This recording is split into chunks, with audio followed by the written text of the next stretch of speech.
இன்னைக்கு தமிழ்நாடு மட்டும் இல்ல ஒட்டுமொத்த இந்தியாவுமே பேசக்கூடிய ஒரே விஷயம் என்னன்னா விஜய் அவர்கள் மோடியை பார்க்கறதுக்காக டெல்லி புறப்பட்டு போயிருக்காரு. இன்னைக்கு ஈவினிங் 4:30 மணிக்கு நடந்த இந்த சந்திப்புன்றது வெறும் இவர்களோட சந்திப்பு மட்டும் கிடையாது. அதாவது இவங்க 2 பேத்துக்கு நடக்கக்கூடிய சந்திப்பு மட்டும் கிடையாது. இதுக்கு பின்னாடி ஒரு வரலாற்று அரசியல்லே இருக்கு.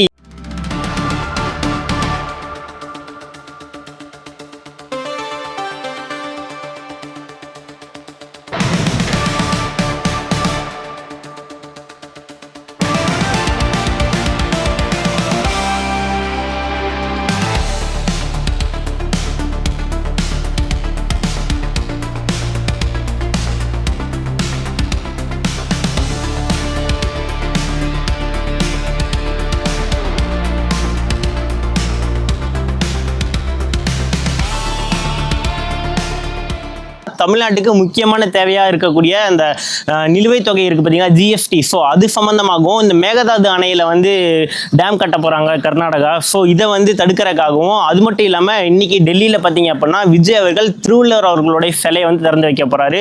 ஸோ இது எல்லாத்த பற்றியும் தான் இந்த வீடியோவில் டீட்டெயிலாக பேச போகிறோம். நீங்கள் என்ன நம்ம வாய்ஸ் ஆர்மி கேங்கில் ஜாயின் பண்ணல அப்படின்னா இப்போ வாய்ஸ் ஆஃப் பட்டி சேனலை சப்ஸ்கிரைப் பண்ணி நீங்களும் நம்ம கேங்கோட ஜாயின் பண்ணிருங்க. நம்ம 1425 பேர் இருக்கோம். ஸோ நீங்களும் நம்ம கேங்கோட ஜாயின் பண்ணிருங்க. வளவலன்னு பேசாமல் டைரக்டா வீடியோக்குள்ள போயிடலாம். ஆயம் வெற்றி உங்களை வாய்ஸ் ஆஃப் வெற்றி சேனலுக்கு வரவேற்கிறேன். We are united for truth. உண்மையை அறிய வாருங்கள்.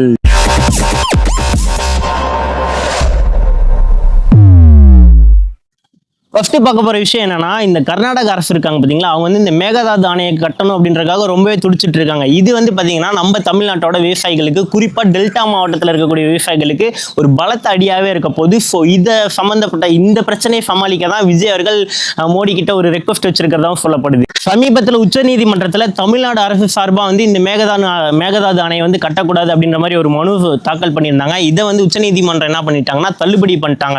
இது தமிழ்நாட்டுக்கு மிகப்பெரிய பின்னடைவா பார்க்கப்படுது. இதன் காரணமா விஜய் அவர்கள் மோடி அவர்கள் கிட்ட, அதாவது இது மத்திய அரசே டைரக்டா இதுல தலையீடு பண்ணி இந்த மேகதாது அணையை கட்டக்கூடாது, இது வரக்கூடாது, அதுக்கான எல்லா ஸ்டெப்புமே நீங்க எங்களுக்காக சப்போர்ட் பண்ணணும் அப்படின்ற மாதிரி விஜய் அவர்கள் டைரக்டா சொல்லியிருக்காரு மோடி அவர்கள் கிட்ட.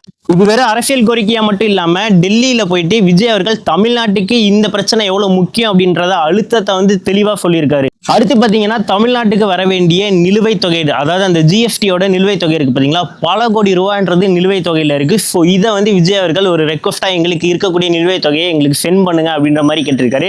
இது விஜய் அவர்களுக்கு எவ்வளவு முக்கியம் அப்படின்னா, இப்போ புதுசா முதலமைச்சரா வந்திருக்காருல விஜய் அவர்கள், இந்த நிலுவைத் தொகை கிடைக்கிறது மூலயமா தான் தமிழ்நாட்டோட வளர்ச்சி அப்படின்றது எந்த அளவுக்கு மாற்றி அமைக்கப்படும் அப்படின்றது அவருக்கு நல்லாவே தெரியும். ஸோ இதனால் இதோட முக்கியத்துவம் என்ன அப்படின்றத விஜய் அவர்கள் மோடி அவர்களுக்கு ஒரு அழுத்தம் திருத்தமாவே தெரிஞ்சிருக்காரு. இந்த நிலுவைத் தொகைன்றது ரிலீஸ் பண்ணா மட்டும்தான் தமிழ்நாட்டில் அடுத்த மெட்ரோ திட்டமா இருந்தாலும் சரி, இந்த போக்குவரத்து சம்பந்தப்பட்ட எந்த ஒரு டெவலப்மெண்டா இருந்தாலும் தமிழ்நாட்டில் பண்ண முடியும் அப்படின்றது விஜய் அவர்களுக்கு நல்லாவே தெரியும். ஸோ இதை 2வது கோரிக்கையா மோடி அவர்களுக்கு விஜய் அவர்கள் வச்சிருக்காரு. அடுத்து பாத்தீங்கன்னா 3வதா என்ன ரெக்வஸ்ட் வச்சிருக்காங்கன்னா, இந்த ஜவுளி துறையிலேயே இருந்தாலும் சரி, விவசாய துறையிலேயே இருந்தாலும் சரி, விஜய் அவர்கள் இந்த பருத்தி பாத்தீங்கன்னா இறக்குமதி பண்றதுக்கு 11% வரைக்கும் டாக்ஸ் வச்சிருக்காங்க. ஸோ இது விவசாயிகளுக்கா இருந்தாலும் சரி, ஜவுளித்துறை பண்ணக்கூடிய அவங்களுக்கா இருந்தாலும் சரி ரொம்ப பாதிப்பா இருக்கு.